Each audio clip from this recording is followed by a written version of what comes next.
Samantala, may mga bumibiyahe pa ngayong pauwi sa kanilang lugar matapos ang bakasyon itong Long Undas weekend. Kumustahin natin ang sitwasyon sa Parañaque Integrated Terminal Exchange. Live mula sa Parañaque, may unang balita, si Bea Pinlang. Bea.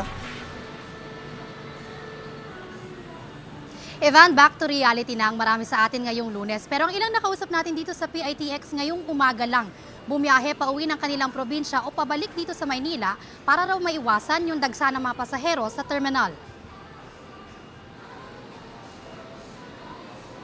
Madaling araw pa lang, naghihintay na ng bus ang maglola na si Norma at Janeda. May pasok na dapat sa school si Janeda, pero ngayon pa lang sila pauwi ng Occidental Mindoro matapos ang undas break. Yun po kasi yung schedule namin talagang Lunes kasi baka kahapon marami ganon, nagpalipas kami. Baka kako ngayon ko konti na. Kahit na makapag-absent ng isang araw, okay lang, paalam naman sa teacher niya. Pinilit po namin makasakay para makapasok rin bukas yung bata. Ang maglola na si Yolanda at Nika, ngayon lang din nakabalik ng Maynila. Galing sa sementeryo, tuloy-tuloy na kami. Tapos diretso na kami magsakay ng bus. Para konti pa lang yung pasahero, hindi pa gaano. Pero marami na nga rin eh. Hindi na kami nakasakay ng ordinary kasi puno na. Nag-ano na lang kami, aircon. Bagamat tapos na ang undas long weekend, may ilan naman na ngayon pa lang uuwi ng probinsya para magbakasyon. Yung schedule ko na November 3 uwi ako dahil sunod na araw babalik na ako ito sa magtrabaho.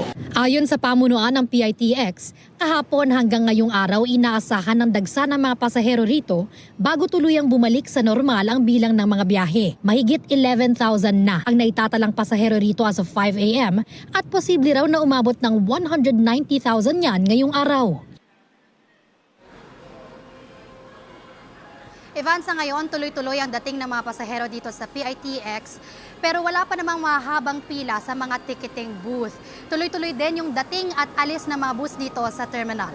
Yan ang unang balita mula rito sa Parañaque. Bea Pinlang para sa GMA Integrated News.